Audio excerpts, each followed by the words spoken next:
It's my pleasure to bring in the head coach of the Toronto Raptors, Dwane Casey. Coach, thank you for your time.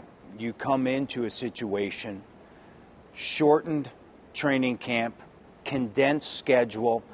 How difficult has it been to manage the change in culture that you want to see? It's a challenge, Matt. I mean, we knew it was going to be difficult coming in with a young team, with a young core group of guys, knowing that the inconsistency was going to be there. But the lack of practice was really difficult just because we don't have a chance to work on timing, work on the nuances of the NBA that you can hit if you had a regular practice schedule.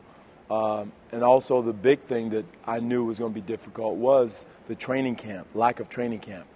All that said, I'm really happy about the way the guys have focused, and they've given us everything they've had in every contest, as far as effort, focus, and to their ability, giving us everything they have. When you look at a changing culture, it's something that is extremely difficult to accomplish in a short period of time. In fact, if you look at most organizations, it's something that is built over time. Right. How difficult has it been, or how much of a challenge has it been to keep that focus with this group of 15 men of saying this is what needs to be accomplished as we set out on our goal on a daily basis? Well, it's difficult because change is always tough, especially in the NBA. And one of the toughest changes to do in the NBA is change a culture. From last year, they did a great job of running the floor, scoring 106 points a game, but giving up quite a few points. To change that offensive mentality to a defensive mentality, that is always difficult, whether it's football, basketball, baseball, whatever it is. And I think changing that was the biggest hurdle we had to get over. We've done that somewhat. We've had some valleys as far as regression is concerned, as far as our defensive focus. But culturally, our guys know our identity is going to be a defensive identity first. From that, we can get out and run, play in transition, play fast. But most of all, we've got to get stops. So that cultural change we've accomplished. But now the hard thing to do without a lot of practice is maintaining that mentality and that cultural identity. One of the things in talking to fans and talking to people in this city that I think that they're most impressed with is the ability of you to what appears to get through to Andrea Bargnani, right, to connect with him in such a way that this team is 6-7 with him, and to get him to play not only at a high level offensively, because he was putting up career numbers and points and rebounds, but then also from a defensive standpoint, be able to see him on a nightly basis in those 13 games come out and perform at a high rate. How were you able to connect with Andrea Bargnani? Well, first of all, on a personal level, the first thing, as soon as he hit Toronto, I got with him and we had a long 3.5 hour dinner at one of his favorite restaurants and just talked about everything. Talked about his history as far as playing. He played for a good friend of mine, Vittorio Messina, when he first started out as a professional player. So that right then told me that he was prepared for a tough defensive-minded approach. He wanted to be coached that way. He had been coached that way back early in his career. So that was the first order of business, was to get to know Andrea on a personal level, spend time with him in that situation, and then coach the heck out of him once he walked on the floor. And I told him right up straight up that I'm going to get on you probably more than the 15th man on the roster, because of the fact I know you can handle it, I know you can take it, and two, for you to get to the next level, for you to be an all-star, you have to be a better defensive player, and he has done that. He's given me everything from that approach, his defensive attention to detail, where he's supposed to be defensively, and in turn, it has helped his aggressive mentality on the offensive end. So all around, I'm totally excited about Andrea. I'd give anything if he wasn't hurt, hadn't gotten injured. But the future is going to be bright with him as a core piece, one of the core pieces of our franchise, and his ability to score. And I know people hate to see that, but I do compare him to a young Dirk. Dirk has really polished his game from where he started. Andrea is just at the beginning of where he needs to go, and it's going to be a bright future and a high level for him to get to as a player for our franchise.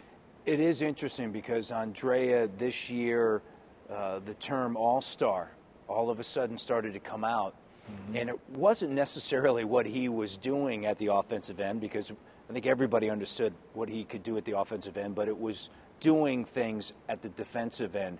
But then also your relationship with Dirk Nowitzki, he understands that, and you come in here with a ring, a really nice ring, and a ring that you just got. And I would imagine that when you have that sort of resume, that players understand that, you know what, we're in a different situation here, and these are words that I should value and act on. Well, there's no question. That was also part of the conversation.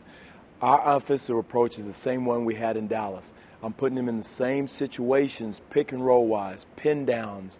There's going to be times as we go forward, him handling the ball in pick and rolls, as crazy as it may sound, coming off smaller guards. All those situations are the same positions we put Dirk in Dallas, and I'm going to utilize Andrea in here with our team. And so he bought into that because he sees himself in the same light as the same abilities to shoot the three, stretch the floor, great passing ability as far as seeing the floor as teammates. So all those things, we're putting him in all those situations to be successful. And any player, whether it's Andrea, Gary Payton, Sean Kemp, all they want from you as a coach is to be able to put them in a position to be successful. And I think we have started that for Andrea. Now we have to build on it and carry it on when he comes back. Let's talk about some other young players that you have on this team. Certainly fans are familiar with Jose Calderon. They're familiar with other players on this team. But I think a lot of people want to understand what you see in a DeMar DeRozan and where you see him going. Ed Davis is also one of those young players. I think everybody understands what you're going to get out of Amir Johnson. But yet those two, it seems like 10th overall pick, a 13th overall pick, you know, their development continues. Right. No question, Matt. With DeMar, there's the sky's the limit. Great athletic ability. I've told this to DeMar, told it to his dad. He's got to live in the weight room this summer, and there can't be lip service. He's got to get there and get stronger, because if you look at all the other guys at his position, they hand out contact. They don't receive it. They hand it out. And that's where he's got to get to, because now the word is this, let's be physical with DeMar. You know, he's a great athlete, great offensive player, but if you get physical with him, you know, we can slow him down. So he's got to be able to take that challenge, and the only way you can do that is to get in the weight room, get stronger, and he's doing a much better job of doing that in the weight room, and it's got to continue as we go forward. But offensively, he's learning to play through the contact. Teams sending a body and a half to him. He's reading those situations better. Now the consistency part of that has to continue. You know, you can't do it one game, the next game allow them to take you out of what you want to do.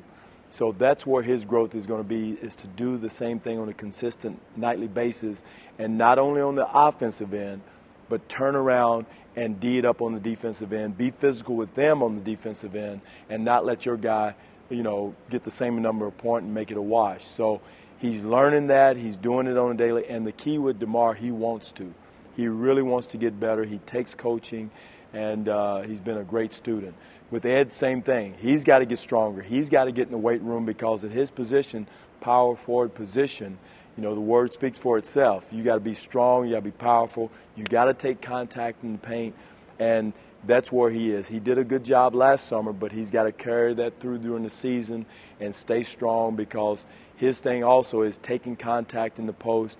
I've been really impressed with him in the last couple of games offensively, finishing the plays around the basket, using his left hand, getting him some post-ups in the post, and going forward, we want to make sure we utilize him some more in the post position to get him some more touches. But for both those guys, potential is a big word for them, great talent, but again, it's going to be on them and us as a coaching staff to continue to push to get that consistent productivity from both men on a nightly basis.